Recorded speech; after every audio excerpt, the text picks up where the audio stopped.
Well, we are so honored today. We have Reverend Diane Stark with us today, and she'll tell you a little bit about her background. But this is someone who has been directly influenced by Reverend Charles Fillmore, and it's such a delight for us to have her here with us today. And in addition, when her talk is over, she's going to take us on a bit of a meditation. So I want you to just be prepared for that. It'll be lovely, and just another special treat from Reverend Diane. So if you would please join me in welcoming Reverend Diane to the podium, please.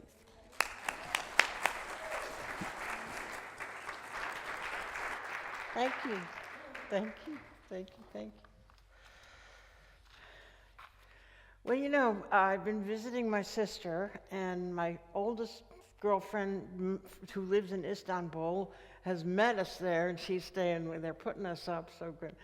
And when Linda walks into the room, that's my friend, she says, "So have you solved the world's problems yet?" And I have a 3-step solution to solve the world's problems. Okay, so by becoming more spiritually awakened, by unfolding spiritually and growing in consciousness, you become more sensitive. And when you become more sensitive, you can't keep up poisoning the soil and polluting the air and dropping bombs. You have to cut that stuff out. And that's our future. Problem solved. You know, just grow spiritually. So that's why I'm a minister. So that's why this is so important to me. And those ideas came when my kids were visiting this summer, and they said, "So Mom, why is this so important to you?" And I spoke those words, and Becky says, "Hey, that's really good, Mom. You ought to coin that." So yeah. But so I was looking at a Zoom meeting, all the faces that they had for a community meeting of their headquarters, because they're trying to merge the 2 corporations. Have they heard this? Yeah. And I noticed all the people were younger than me and really not connected to the lore and the past history of unity. Maybe Connie Fillmore herself, who was great-granddaughter of Charles and Myrtle, and she's still living. But besides her, I might be the only one that I can think of, that I know of. And you might be disappointed. I mean, I didn't know Charles Fillmore, I didn't lay eyes on him. But my mother spent 10 years working right with him. And you might want to know how that happened. That's a long story, but just all you need to know is that she went out to Unity School in 1934 to take 2 weeks of the training school, which was 4 weeks, thinking, "Oh, I'm smart, I'll learn all of it in 2 weeks and get back to my job." But after she got there, she couldn't leave. And she called her job and said, "I'd like to stay for the other 2 weeks." And they said, "If you do, you won't have a job to come back to." And so she stayed 10 years. And that's the 10 years with Charles Fillmore that I'm talking about. And then she left in 1944 to marry my father and then go back to Washington, D.C., where she was originally born and raised, and had a church for 20 years, which is now the mega church led by Sylvia Sumter. Are you aware of that church? It's a huge mega church, and that was her church for 20 years and I was her right hand that whole time. So she started giving talks in 1948. I was 3. And I remember sitting with my grandmother in the service. My grandmother's trying to entertain me with a toy, and I go, "Would you leave me alone? I'm trying to listen here." And what were these teachings so potent and rich that stayed with me? Well, you know, my mother considered me her little experiment. She would implant the ideas of infinite truth into my subconscious mind before error thoughts had a chance to find their way in. Well, pretty impossible in our environment, but that was her intention, that was her vision, and I knew it at the time, and I loved it. And I remember feeling this feeling of golden light flowing over me, her telling me that the same spirit that was in Jesus was in me, and that like him I could heal, and I could change the circumstances of my experience because appearances were subject to thought, and that I could overcome death because it's not real. That's what I was told before I was even 6, And then she would say to me, honey, raise your vibrations. I didn't even exactly know what that meant, but I just know that I shifted something because I knew that low vibrations meant that you had disorder and you felt a sense of aloneness. And high vibrations attracted good to you. And I remember her saying stuff like, so I would complain about another child friend, their behavior bothering me. And she'd say, honey, that's just personality. Don't get mixed up in that. Well, are you aware of the levels of consciousness that Charles Fillmore taught? That's the metaphysics. That's the diagrammatical construct of the spiritual metaphysics that we teach. So let me just go over that with you, because this was a foundational map for me growing up as a kid. So the first level of consciousness is simple consciousness. And that's like a baby born. There's no referential point in that context of consciousness. And then there is self-consciousness, which is relative consciousness, where the referential point is the self. And that's where most humans live as mere mortals for their whole lives. Same thing as race consciousness, what Fillmore called the race mind. And in that realm of self-consciousness, that level, you see, you also have what's called personal consciousness. In Lessons in Truth, the chapter called Personality and Individuality. How many of you know that? Okay, so the personality and individuality means that your individuality is the Christ. It's unique, it's infinite, and it doesn't compare to anyone else.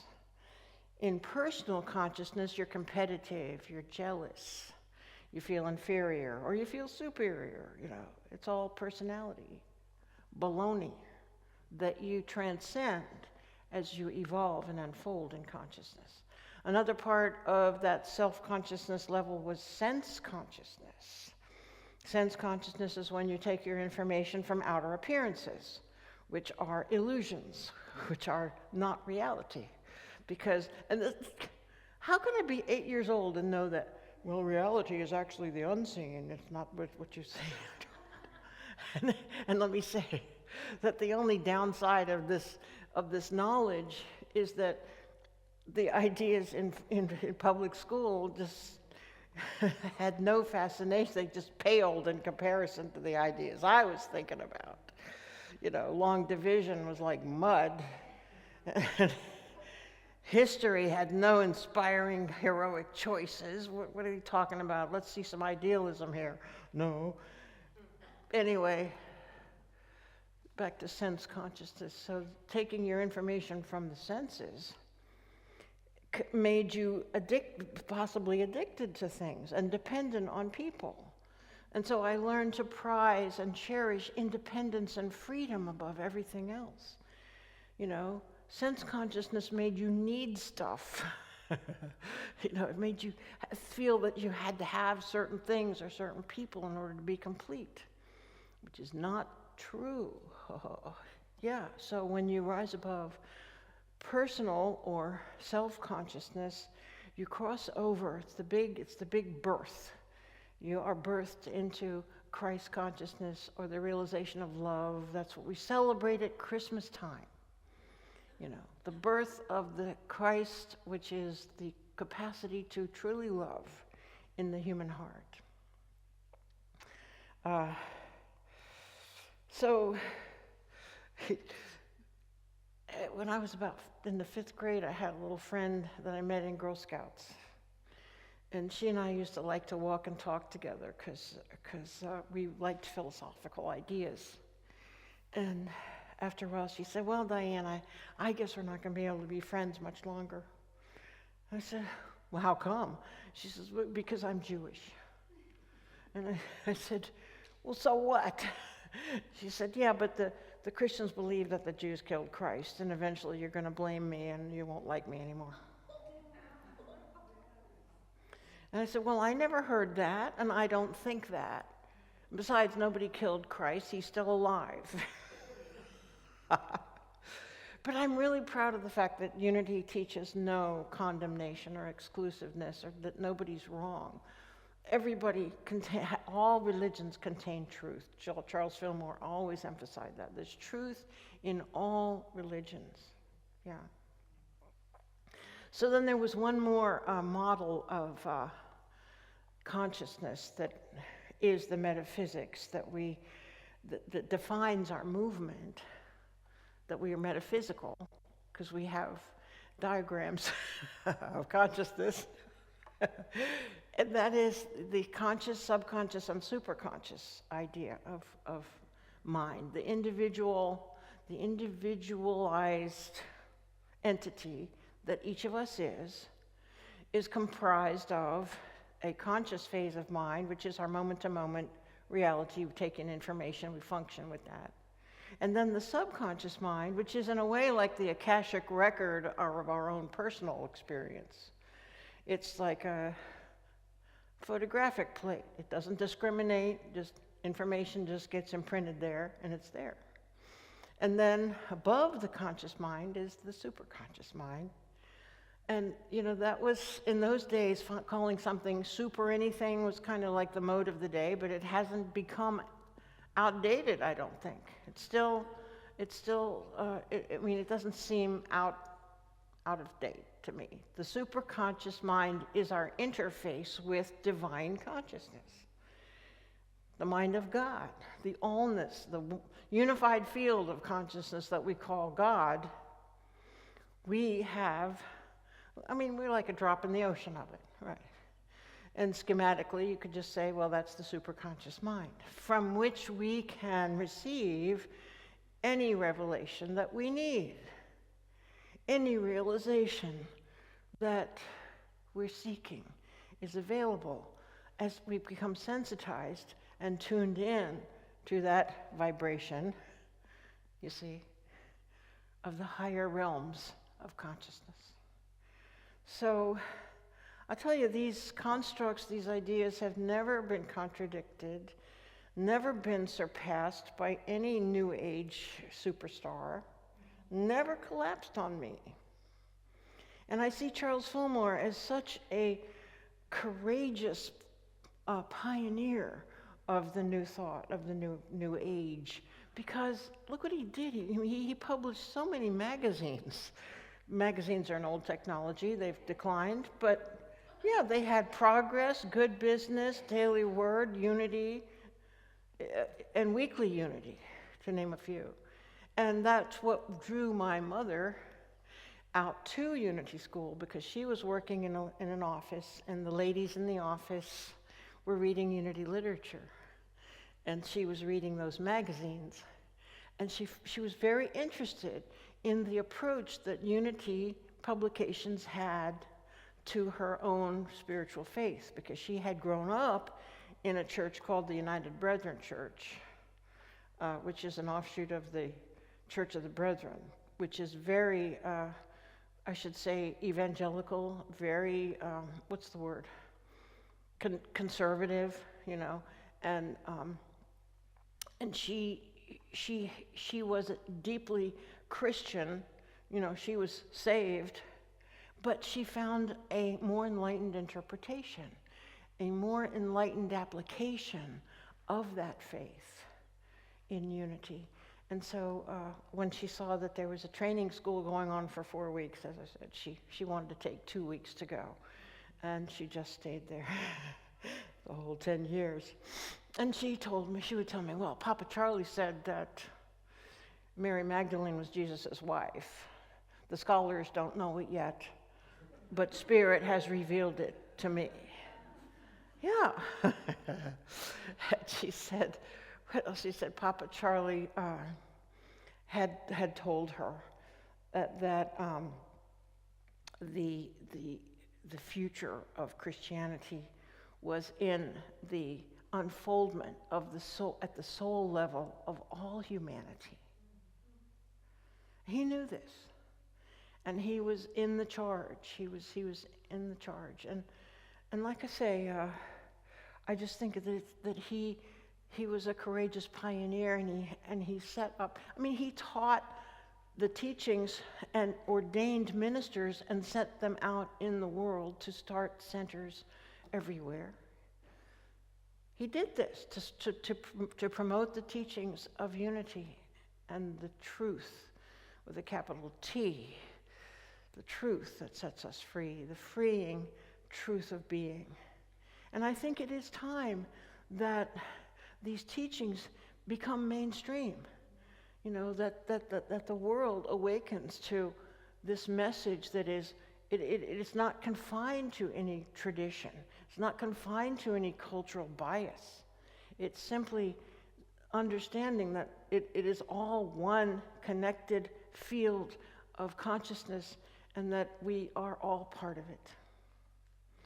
And to the degree that we participate with harmony and wholeness, we're contributing to the ongoing evolution of mankind.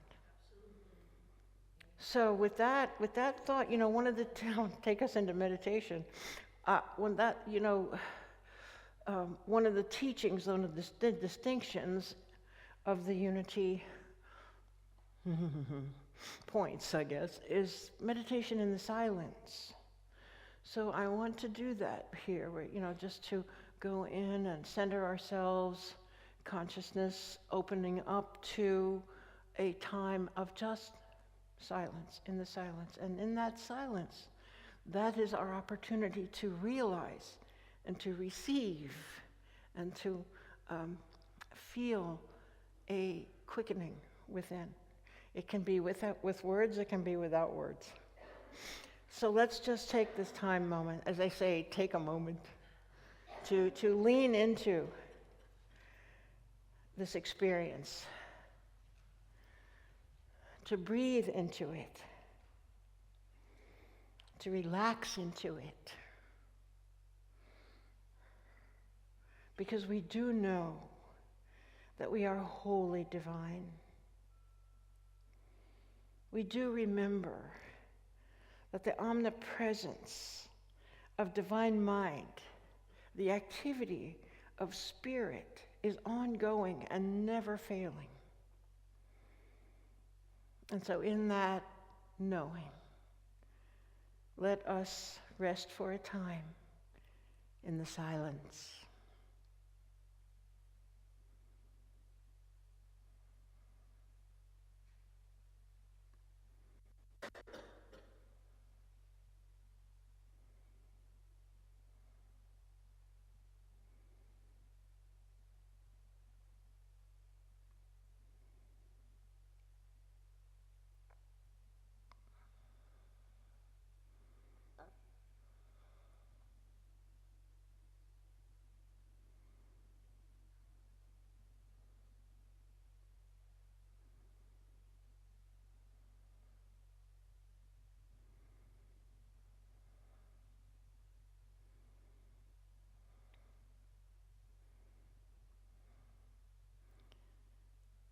And it is in this knowing, it is in this assurance that we do claim, it is well with my soul. It is well. And so it is. Amen and amen. Thank you. Thank you.